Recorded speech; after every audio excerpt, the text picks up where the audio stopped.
Good evening, and welcome to another episode of the Empowerment Platform, where our goal is to empower you to reach your goals and whatever they may be.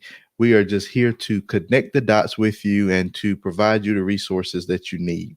So, tonight, I actually wanted to share with you, I kind of titled it Blind Spots. We all have blind spots in our lives, and just like on a car, you know that there's a blind spot there, so you make an adjustment in order to get that visibility that you need. And most often is when we're getting ready to shift lanes or maybe make a turn. You may sit up, or even now manufacturers are making the smaller mirrors that will show you the blind spot. So in our lives, we have blind spots that we may or may not be aware of, and those blind spots can affect us in many different ways. They can affect our marriages, they can affect our work life balance, they can affect our performance, they can just really affect our relationships with different people. And you may be aware of that blind spot or you may not be. So today, I wanted to share with you a tool that will help you and can help you see your blind spots and then work with you to mitigate them or to get rid of them. And when you talk about limitations, blind spots, weaknesses, whatever words that you may have, you may not be able to get rid of something all the way, but you can learn how to make the adjustment. That way you're not stuck performing the same actions and making the same mistakes, so to speak. So feel free to comment with your questions, anything that you might have. I will answer them as we go on. And think of this as more of a teaching workshop type of feel. So I'm going to be going through some things. I'm going to share my screen with you and just take this journey with me. Think about how you react in certain situations. Think about your life. Think about your relationships. And then just figure out, maybe do I have some blind spots, or maybe I need to look further or deeper into this, and then we could just take this journey together. So I'm gonna get started.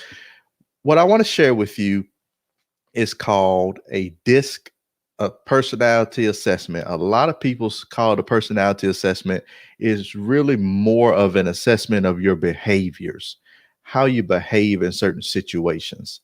And so I'm going to give you some background history because I don't ever like sharing something with someone when I haven't given them background and they don't understand where it comes from, the validity of it, or why. So let's talk about it a little bit. Hey, Auntie, how you doing? Thank you for joining me tonight. So the disc comes from, or our iteration of it today, really stems from a doctor named Dr. William Moulton Marston. And back in the 20s, his first real thing, he was a lawyer and a doctor, went to the Harvard Law School. So he was a lawyer and he was a psychologist. So when I say doctor, I mean he was a psychologist. In his early years, he discovered there was a correspondence between blood pressure and lying. So Dr. Marston came up with the very first and early polygraph lie detector test. And he did that in 1917, and the invention was actually constructed in 1915. So he started out with that. In the 20s, he then started to really study human behavior, personality, and the consciousness, colors, emotions, and just how things fit with your behavior. Why does a person behave a certain way?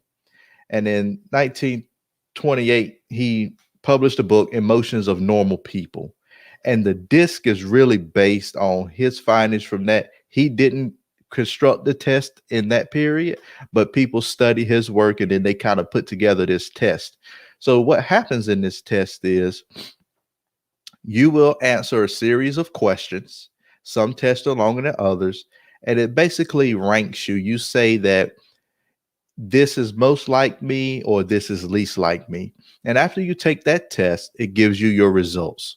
And what the disc measures, and when we say disc, the D, the I, the S, and the C, the D is, it kind of measures how you respond, how you deal with, how you attack problems. So your disc is dealing with problems. Well, the D. The I then of the disc deals with people, emotional connection, how you deal with people. The S is more of how do you pace things? What is your pace with dealing with problems, issues, or different things that come along? And then the C part deals with how do you deal with rules and procedures that are already in place? So we'll go over it again. The DISC, DISC. The D deals with how you deal with problems. The I, how you deal with people or how you interact with people, how you interact with problems. You can say it that way for the D and the I. The S, the pace of this thing. Are you quick to make decisions? Are you a little bit slower? Are you steady? Just your pace. Are you antsy? And then the C, establish rules and protocols. How do you work in those? Now, you may, if you're familiar with it, there are also different terms given to the letters. So people like to, or the D may be associated with dominant, the I, influence, the S, steadiness, the C, conscientiousness. So if you hear those terms, those also correspond to each of the letters. Now, another thing that's measured in this test is we are familiar with our subconscious and conscious. Subconscious is that thing, it's our behaviors that we don't think about, they just happen. Like when you get up in the morning and you brush your teeth, you don't think about what hand to grab the toothbrush with. You normally grab it with your dominant hand. Now, if you think about it and you say, well, tomorrow I'm going to grab it with my non-dominant hand, you're making a conscious thought. So the disc also measures your natural style, which is your subconscious at work, and then your adaptive style. Your adaptive is when you think, you're thinking about what you're doing. You're not just acting. Or you may feel like someone's watching, so you change your behavior a little bit. So those two styles, natural and adaptive, make up who we are.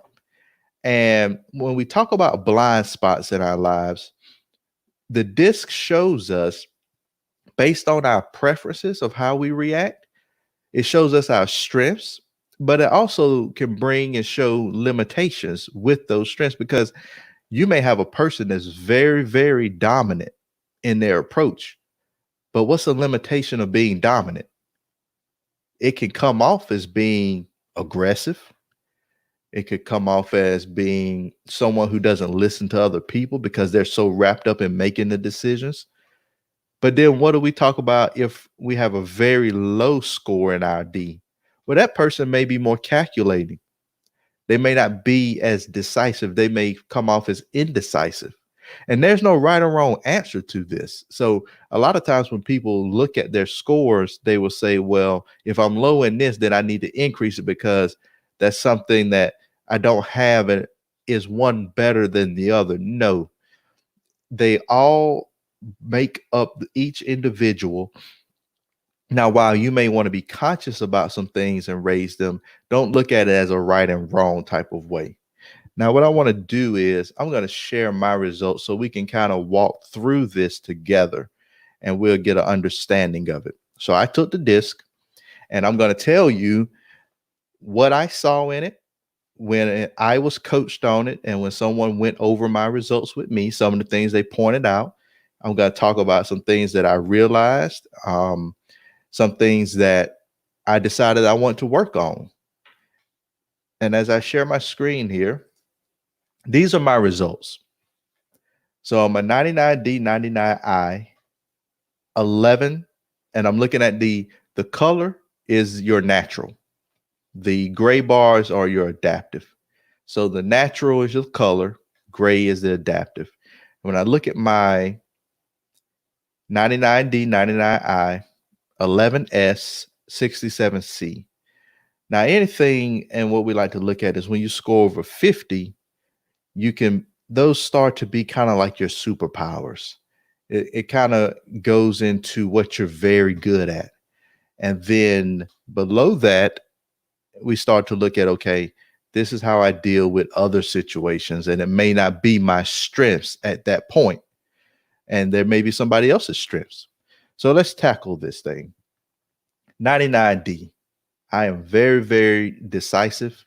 I can be seen as a go-getter, like to do a lot of things, make a lot of decisions. Um, what are the limitations of that, though? I could bounce around a lot. I like to start businesses and I like to move on. But a high D like that, where I am, we like big picture. We don't really like to get into mundane details. So I can come off as not being a good listener, because if you give me too much, then I kind of start, I just want the answers. You could say that a D wants results. They're results oriented. So I just want the answer. Can we just move on? But that can be seen as a limitation to someone who says, okay, we need to get these steps in order. And you're skipping steps. And I'm guilty of that. I can say for sure that there have been times where I have made a decision very quickly in my high D, thinking about it, that I didn't think it all the way through. I didn't go through each detail. So there is a limitation there. You could think of other limitations of the high D as just not being tactful. If you could think of a person who is very, very dominant in their approach, they may not speak as kindly as you want them to. And it's not that they're being mean.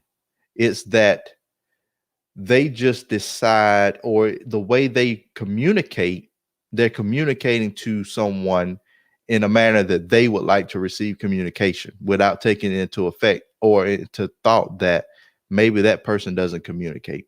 And this is how this assessment is worthy, is very valuable, because once you start to understand that different people react differently and have different needs, you will then be able to pick up on those cues and change your approach a little bit. And this is what this is all about. So as we move from the D to the I is very emotional. The I is also very big picture. But what the I likes to do is the center of the crowd.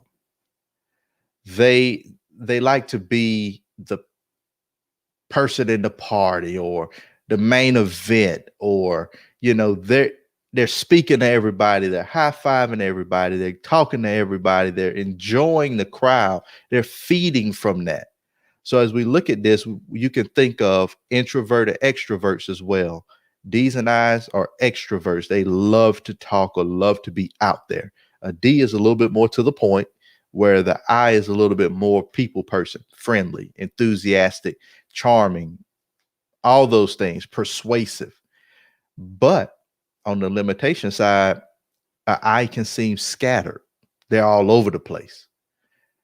Or an I can take, if they're not the center of the crowd, or if they're not getting that emotional need met, they can become very down with that, because they're not getting their needs met.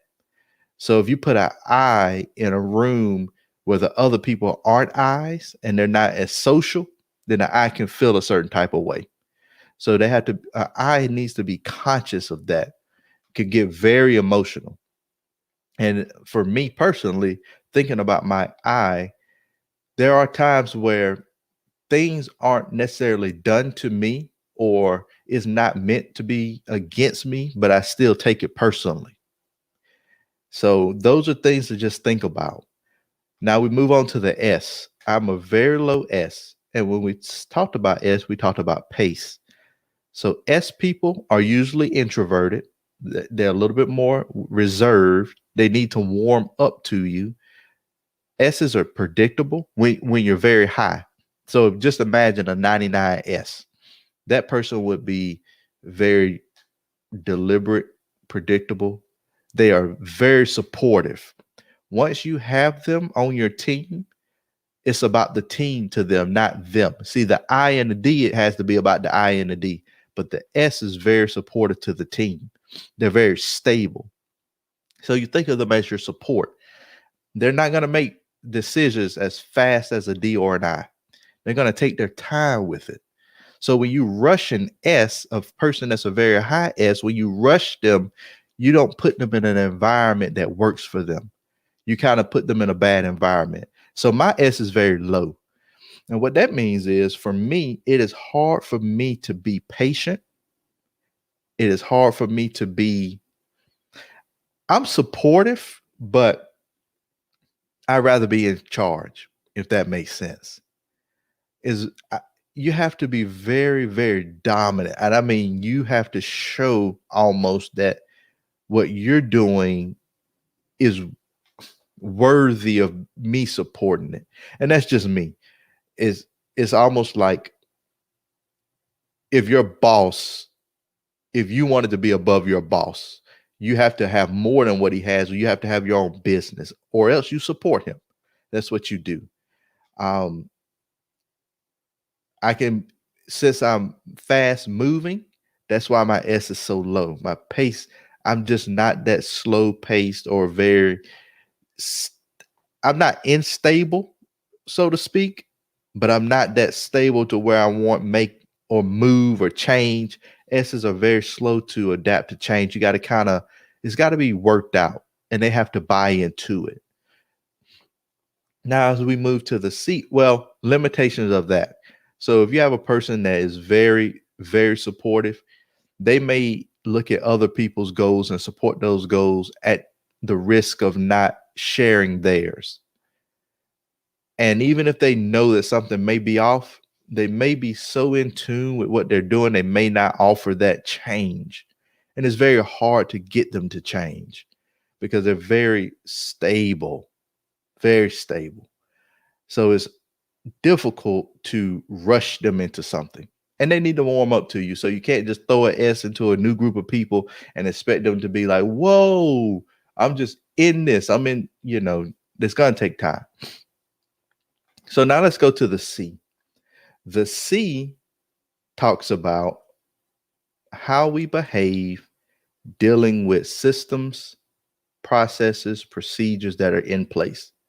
Now, I can tell you, for me, I'm a system and processes person. It's something that I've always enjoyed doing. I really like putting them together, and I'm very good with that. Now, you may ask, how does that relate to your D and your I? Well, as long as I'm putting the systems and process in together and I'm putting the processes there, I'm good. I like order, and I like for it to be, I like to work smooth. So if something's not smooth, I may go and create that process around it to make it better. But higher C's, maybe like think of a 99C, that is going to be your person that needs every single step before they move. And you are going to have to prove it to them.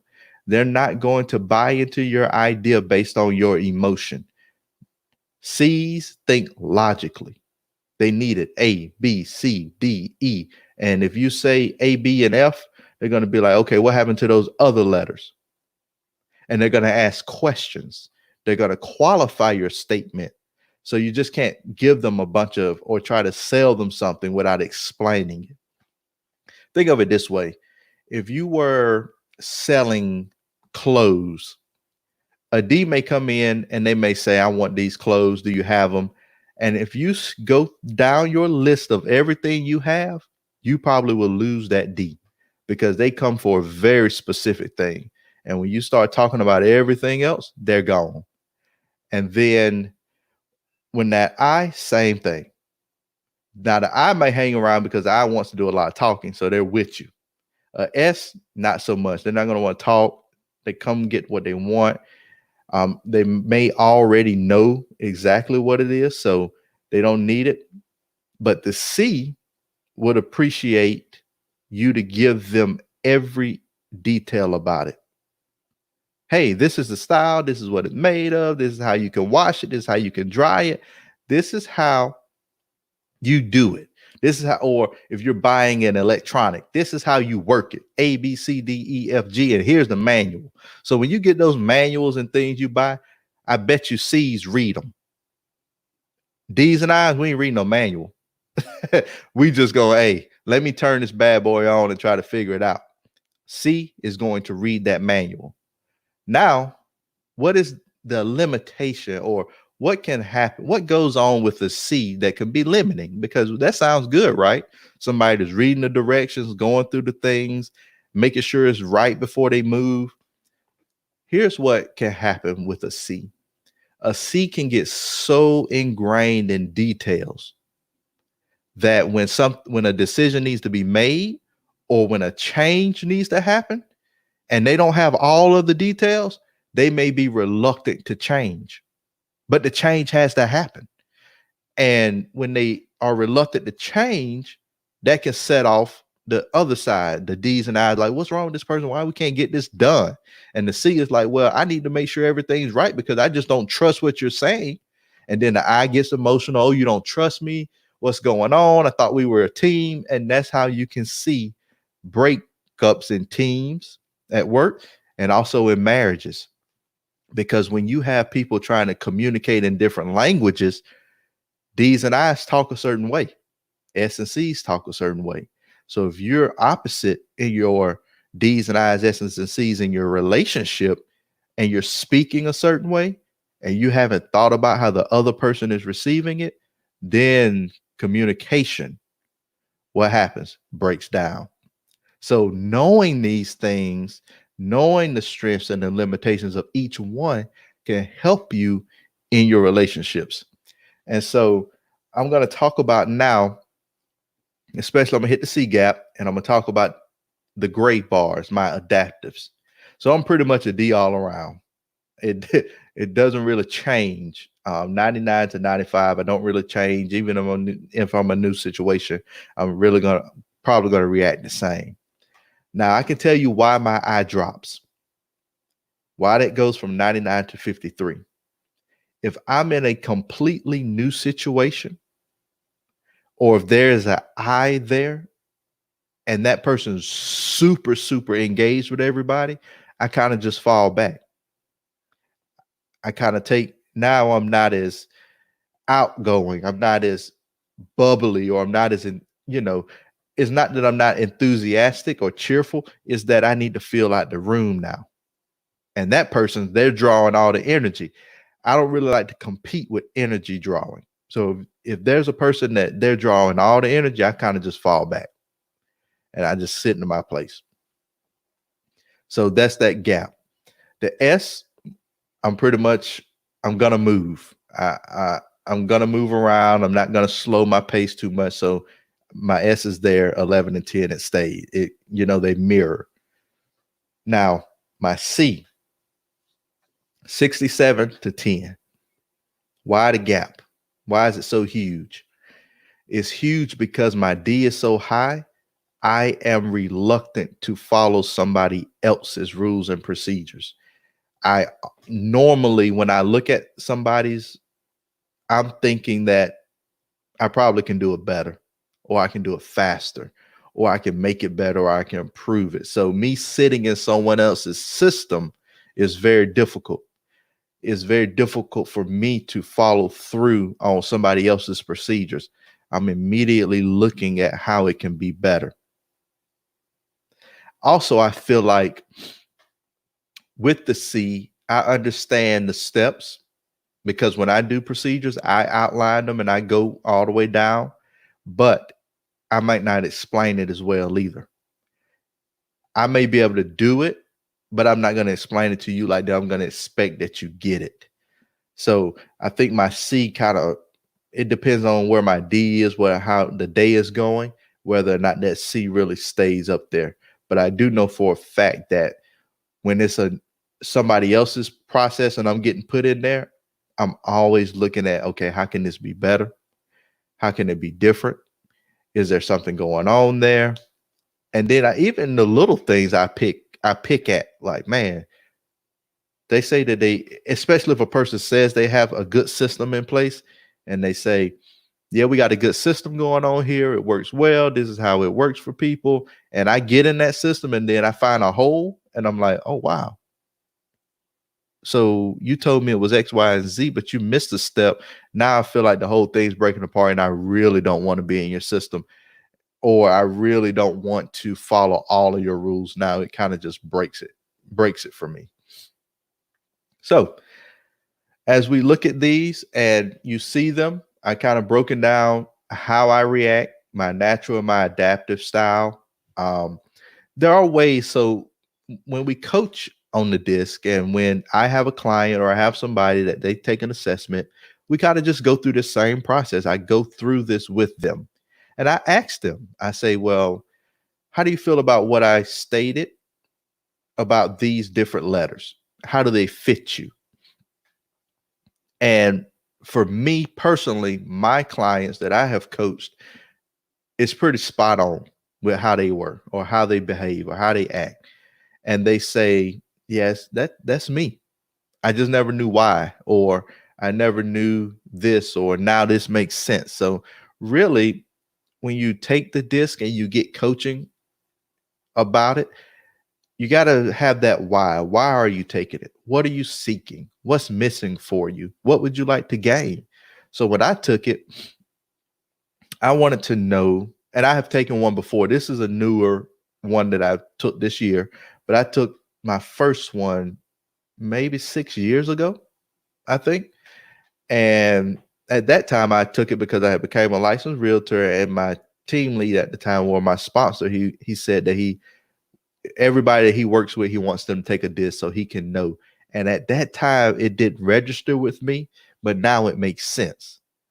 Whenever you're working with people and you're team building, and even if you're getting married or you're dating, your relationships, you make new friends, think about these things. Now, with friendships, you can't be like, hey, you want to be my friend? Take a disc. But relationships, something serious, I would be like, hey, I think you should take this assessment. It's almost like marriage counseling. If you're going to get married, I recommend you get counseling first, because oftentimes people get married and they don't know how to really solve problems. They don't really know how to communicate effectively. And I'm not talking about something's wrong. I'm talking about bringing awareness. And this is what this does. This brings awareness to you. And Sonya, I see your question. I will drop you a line on how to take the assessment and everything like that. And actually, for everybody that's on here, there is normally a charge, but anyone who comes through this live now and they want an assessment, I will do an assessment and a 30-minute consultation at no charge. So I got your comment, and I will remember that, and I'll link up with you. I'll probably drop you a message, and I'll put my information in there as well. So as we move forward, now you start to think about not only what are my strengths and limitations, why do I act that way? Now I have more awareness. How can I change it? Because it gets deeper than this. It gets way, way deeper. We could talk about different things like the maturity levels. If you're a D, you're a D. But you can be a mature D or immature D. And a quick example of that is a mature D, even though they are very decisive, they make decisions and they do this and they do that very quickly. In their maturity level, they may say, hey, let me slow down. Let me think it through a little bit. And this is a strength they have gained through maturity. Now, immature D, they may not slow down for anybody. Or even if somebody tells them, hey, you lack tact, you're not very tactful in your approach. They're like, oh man, that's just how I am, blah, blah, blah. But as you reach maturity levels in this thing, you start to change a little bit. Not that you change who you are, but you change your reactions, the way you act, the way you respond. You think a little bit more. I'm going to share a couple of other things with you just to talk about language and how this works how this can work for you. How can this help you? Some communication tips.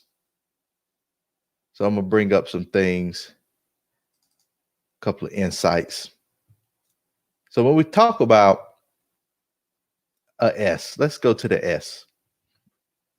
If I explained to you earlier that S's, they they like to work with people, they like to be a team, they like a slower pace, they're concerned with stability, they think logically just like the C.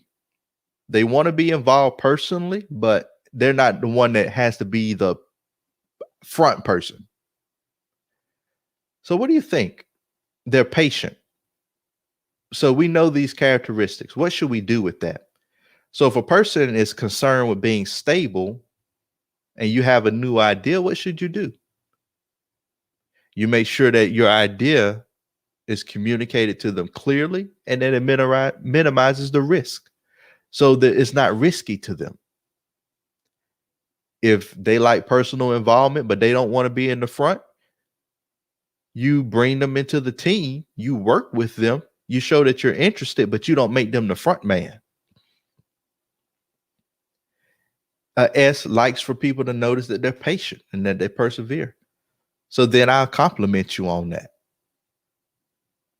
If a S is calm and they're peaceful and they're steady, then the environment I want to put a S in, it should be relaxing and friendly. I shouldn't put an S in a high-powered environment where we're making a lot of decisions and it's fast-paced and we're talking fast and we're moving fast. That's not an environment conducive to them. It's not going to help them. It's going to make them antsy and it's going to stress them out. If a S is looking for calmness and peace, well, I said that. But if they enjoy teamwork, just put them in a group. Don't leave them alone. They may want sincere feedback and to know that they're appreciated. So then you just acknowledge them. And take this for your relationships, for your marriages. If you know that your spouse wants sincere feedback, then you give them that feedback and you be honest about it. And even if it's not you, it's not me, this is not what I do, this is where your maturity level comes out. Even though I know it's not my language. And there's a book out there called The Love Languages. So the Love Languages talks about speaking your partner's language. It's just not about learning your own, but it's talking about speaking your partner's love language. So if you know that they like acts of service, you serve them. If they like gifts, you get them gifts. And then they do the same for you. So you got to look at the disc once you have taken it, once you start to, and you can really do this if you just look at your results and you study yourself. You can start to pick up on other people's primary strengths and their limitations. And instead of being upset with them, or instead of pushing them off or whatever the case, you can then start to question and wonder and think about what I can do differently to help this situation. So if I got a C, and a C thinks logically, remember, they're not emotional, they're logical. A high C thinks logically. So show them the reasoning. Hey, we need to do this different, and here is why. C's need to know the process. So let me explain the process to you. And my wife and I'm a high D, I'm a high I, D and I, she's a high S and C. We often have that friction sometimes where if we're doing something together, if we're working on business together, or we're looking at a proposal or something like that, I will go through quickly. And she is like, wait a minute, I need to understand it. And at times I'm like, man, what do you got to understand? We getting through this thing. We reading this thing. We going through it. And it's like, wait a minute. I need to see everything so I can have a clear understanding. So now I have to dial back and remember that, okay, it's the D affected. I got to slow it down so we can work together. Now, in times where she may not be as decisive as I am, then I can pull her and say, hey, we got enough information. Let's go ahead and do this. And that's how you complement one another. Now, when we think about C's again, they're very cautious. So don't rush a C to make a decision. Allow them to think. Ask them before you do something. Give them time. C's are very accurate. And they want you to know that. So if I have a high C on my team, I may say, hey, that's great. Great work. I appreciate your thoroughness on that. C's are very quality control people. So let them know, let them see, let them go through the checks. They're balancing it out. Oftentimes when D's are running around everywhere doing stuff, things fall in the gap. The C's and the S's are the people who catching those things that's falling and making sure they're being done properly. A C would like to contemplate before they just make a decision. So tell them why. Tell them how. Help them through it so it can get done. I'm going to move on to the I for communication, just so we can get a whole picture of everybody. So an I, they think emotionally, very emotional. So you support their feelings when you can. Now, I'm not talking about if they're irrational with it. But if you know they're thinking emotionally, they react to that, give them that, support them. I's like to be around more eyes, so enthusiastic people. So if you know that you're a high C and you got a high I for a boss, or you're a high C and you got a high I for a spouse, and they're always cheerful and bubbly, and you like, man, why? But still try to be optimistic, be a little bit more upbeat, scratch their ego. So that will put them in an environment that they enjoy.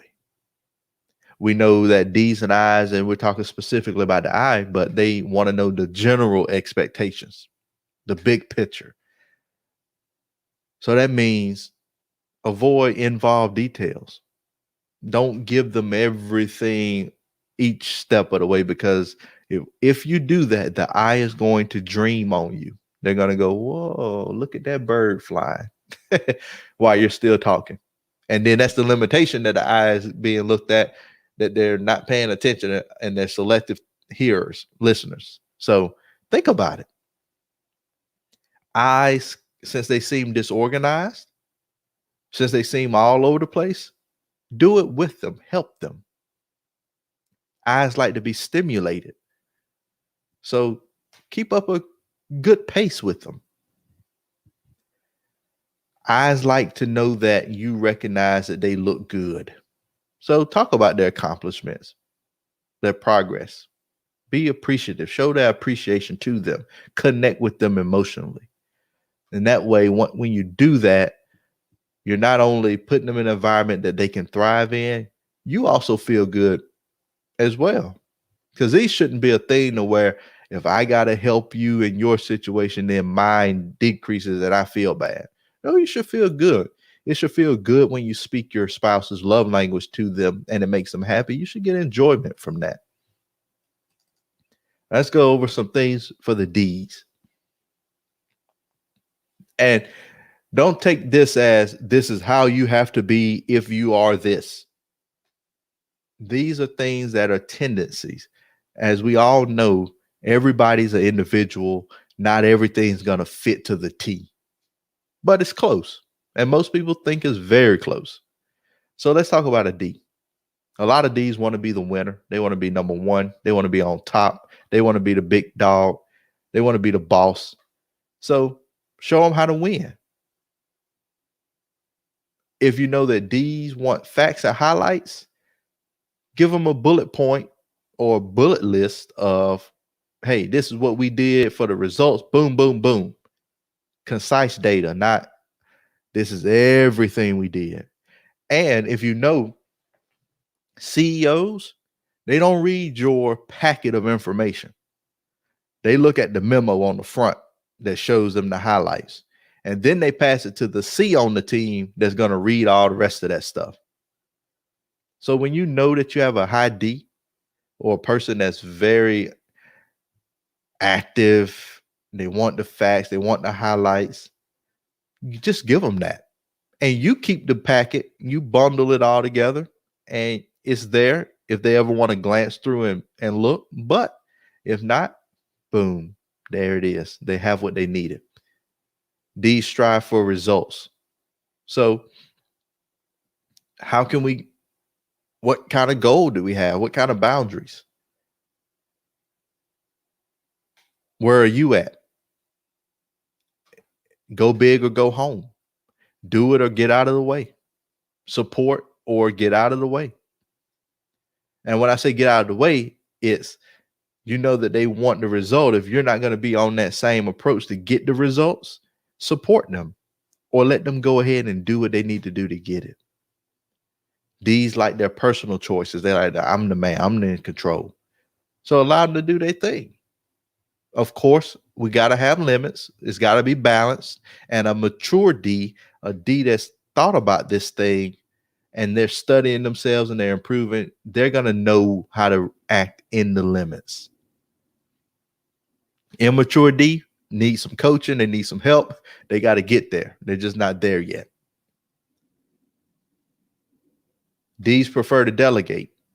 They may not do everything. And for me, I like to delegate certain things because I know that other people can do them better. And I want to go ahead and do the next thing. Need to be in charge. Let them take the lead. Some D's like conflict. But when you do argue with a D, give them the facts. Don't really be on the personal or the emotional side of it. And it's not that they want conflict. It's just that they're so dominant in their approach. It's going to rub people the wrong way. Now, as we start to wrap up and wind down, man, that hour went fast. I've given you and showed you my results.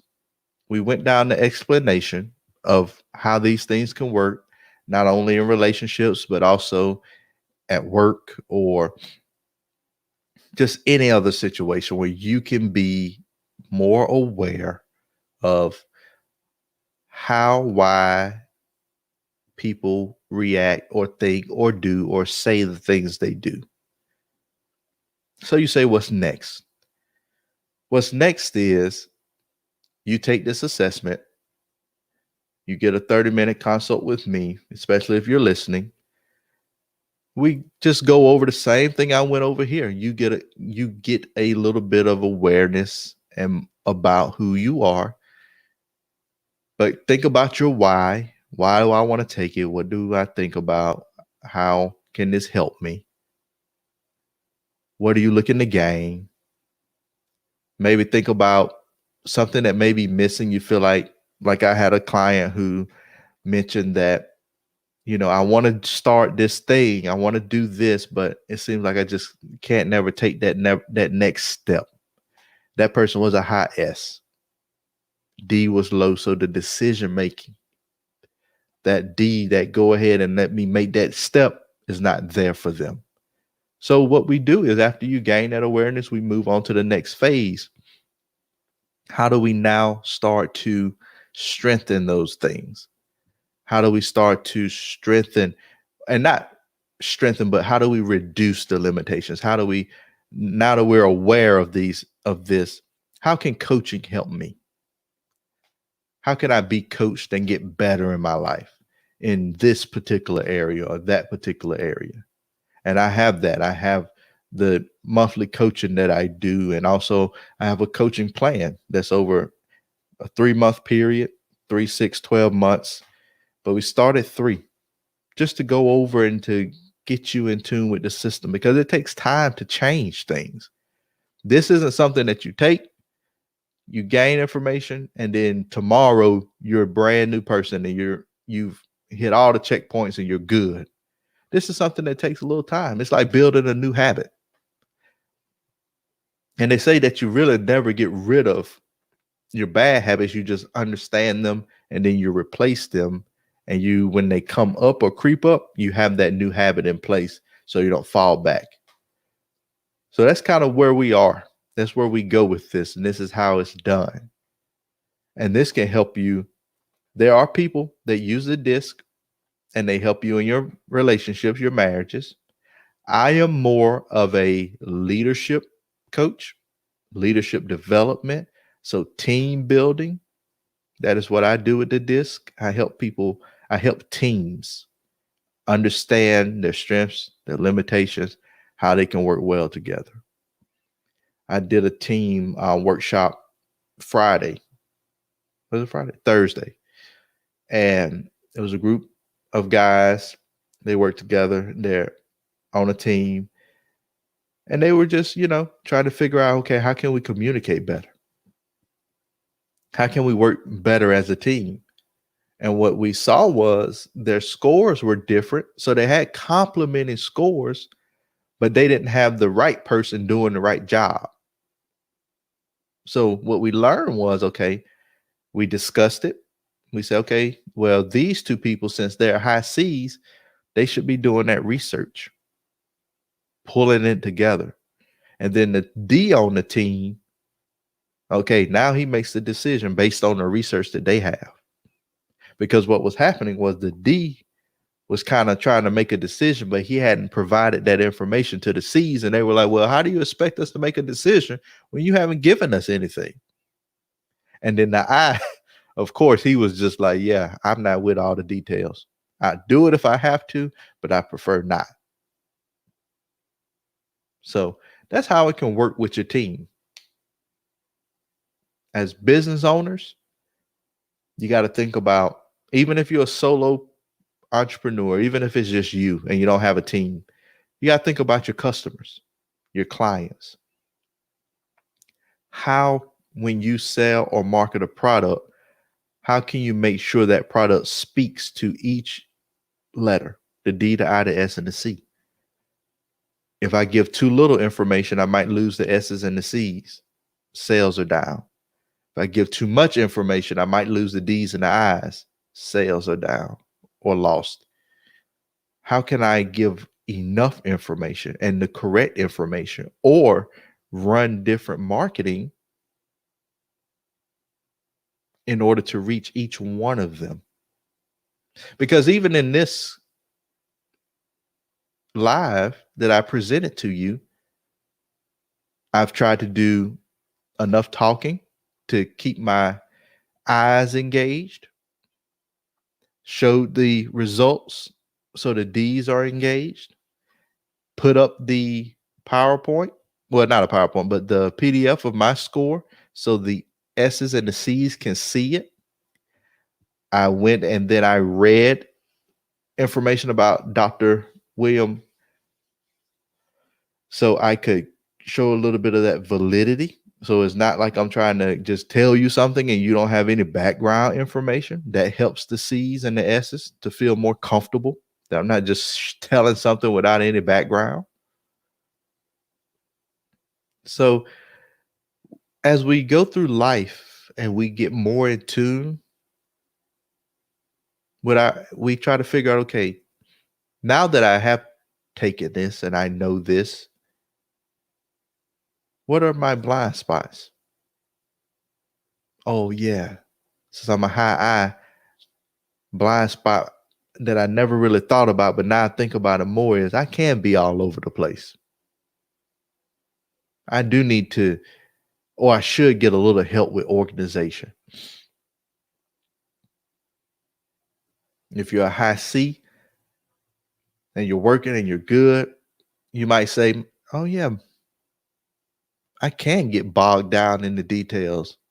Why won't the boss ever go with my idea? Well, you talked to him for an hour, and after 10 minutes, boss mind was gone. He was somewhere else trying to figure out how he's going to make the next whatever. So next time you have an idea, you shoot him a memo with some bullet points on how this can bring results. because now, oh, we can just go so much deeper into this. Now we start using keywords based on how we know the other person behaves. So if I know a D is results oriented, I may say things like, hey, here are those results you're looking for. Or if I know it's an I might be like, wow, there's just so much life in this event. You want to come to the next one? You got to use those key terms and words that kind of pique their interest. I can't go and say to a C, I went to this event and man, it was just very high powered and the emotions were running high and it was just felt so good. A C is going to be like, and why should I go? Give me some reasons, some details.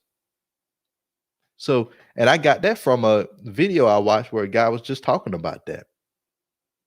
So these things, what I'm telling you, they're not just groundbreaking that I came up with. This is proven research.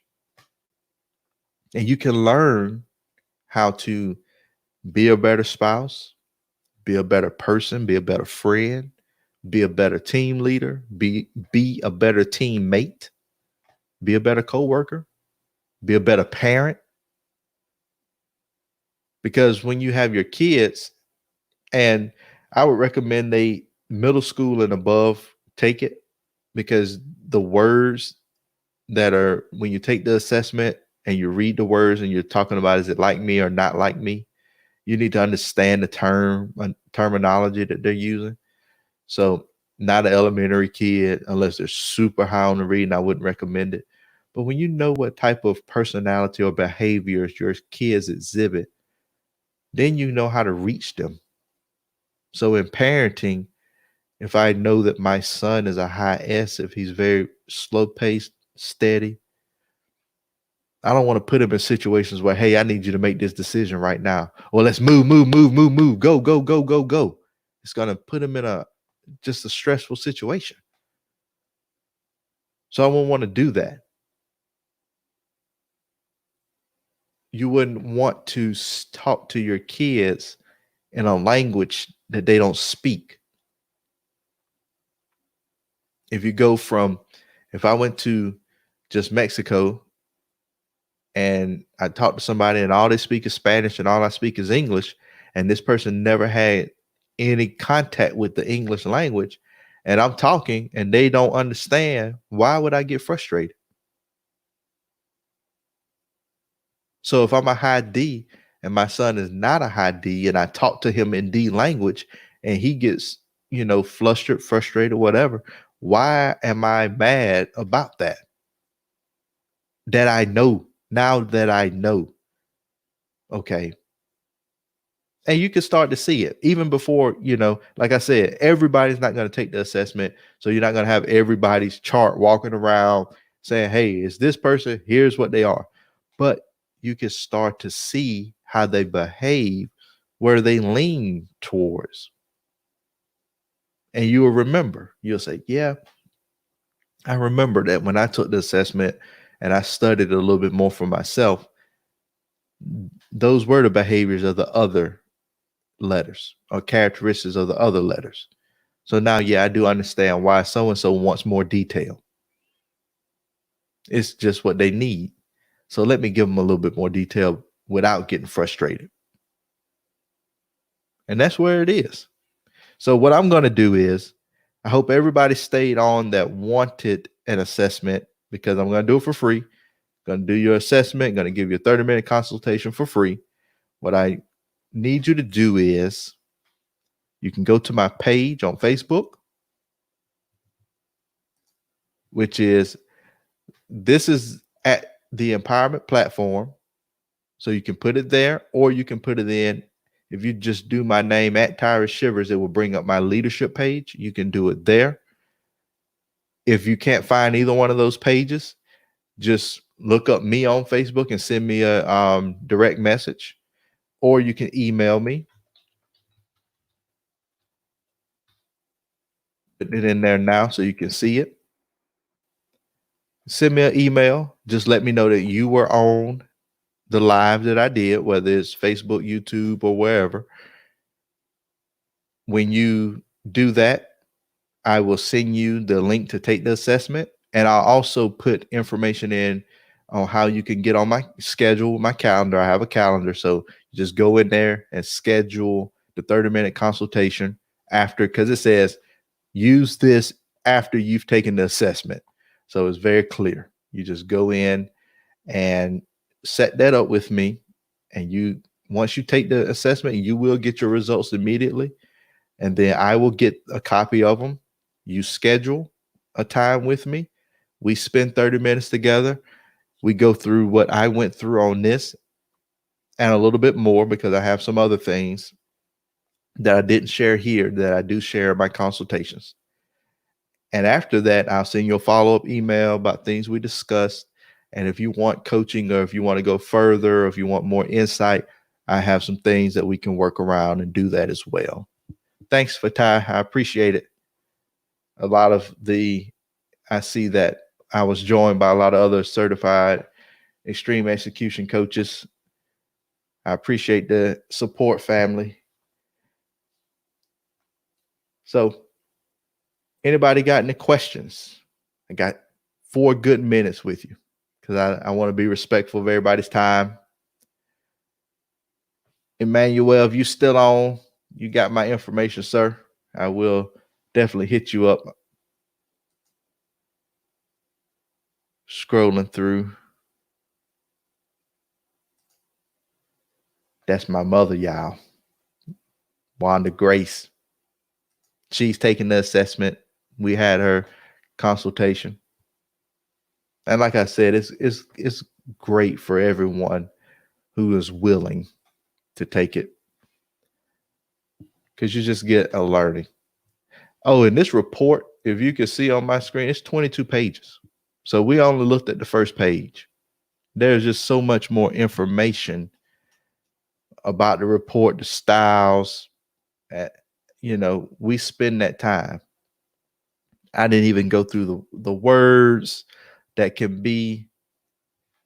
See, that's kind of what I talked about at the beginning, the different words that can be associated with the letters,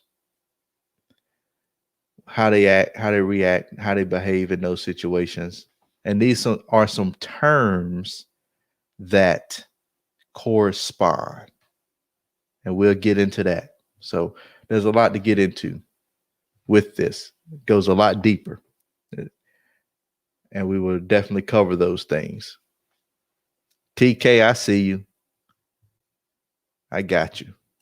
You know I got you.